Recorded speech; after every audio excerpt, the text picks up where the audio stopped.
మంచిని సమాధి చేస్తారా? ఇది మనుషులు చేసే పనియేనా? మనలో పాపం చేయని వాడు ఎవడో చెప్పండి, ఏ దోషం లేని వాడు ఎవడో చూపండి. మంచిని సమాధి చేస్తారా? ఇది మనుషులు చేసే పనియేనా?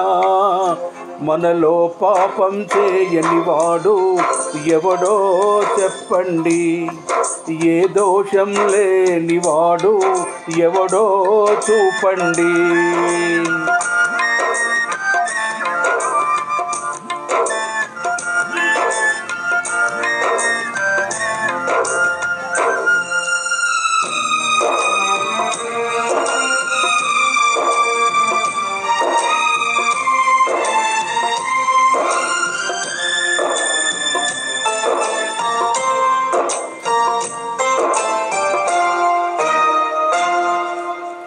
కత్తితో ఛేదించనిది కరుణతో ఛేదించాలి,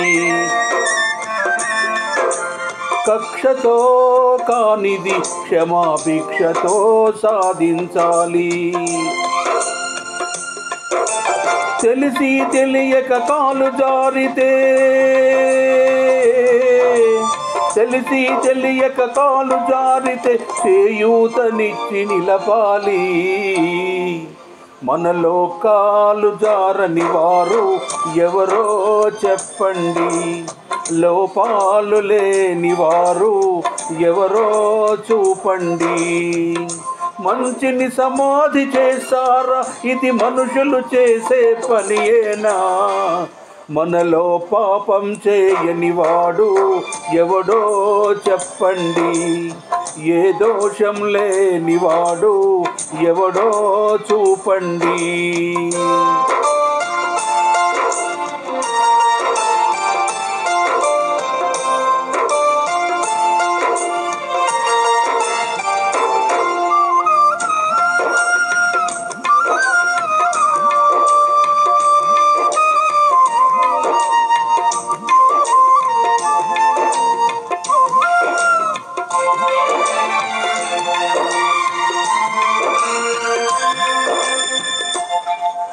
గుడులలో లింగాలు మింగి బడా భక్తులు కొందరు,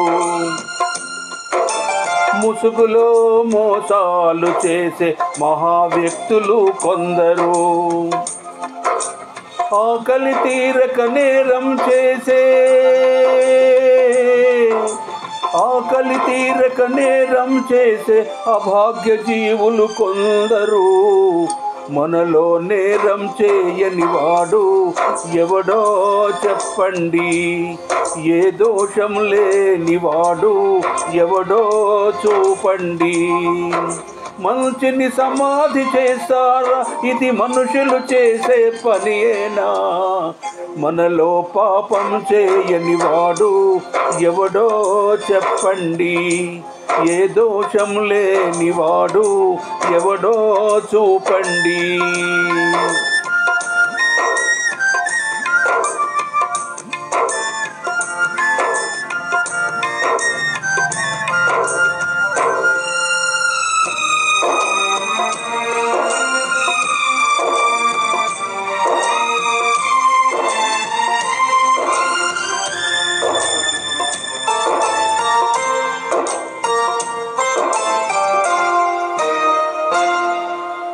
తప్పు చేసిన ఈ దోషిని ఇప్పుడే శిక్షించాలి, మరపురాని గుణపాఠం 10 మందిలో నేర్పించాలి. అయితే ఎన్నడు పాపం చేయని వాడు, ఎన్నడు పాపం చేయని వాడు ముందుగా రాయి విసరాలి. మీలో పాపం చేయని వాడే ఆ రాయి విసరాలి, ఏ లోపం లేని వాడే ఆ శిక్ష విధించాలి. మంచిని సమాధి చేస్తారా? ఇది మనుషులు చేసే పనియేనా? మనలో పాపం చేయని వాడు ఎవడో చెప్పండి, ఏ దోషము లేని వాడు ఎవడో చూపండి. జై శ్రీమన్నారాయణ. నేను దగ్గర వెంకటాచార్యులు, రిటైర్డ్ టీచర్, శివనగర్, వరంగల్. చింతల్లో ఉన్న భక్తాంజనేయ స్వామి దేవాలయంలో పూజారిగా పనిచేస్తున్నాను. జై శ్రీమన్నారాయణ.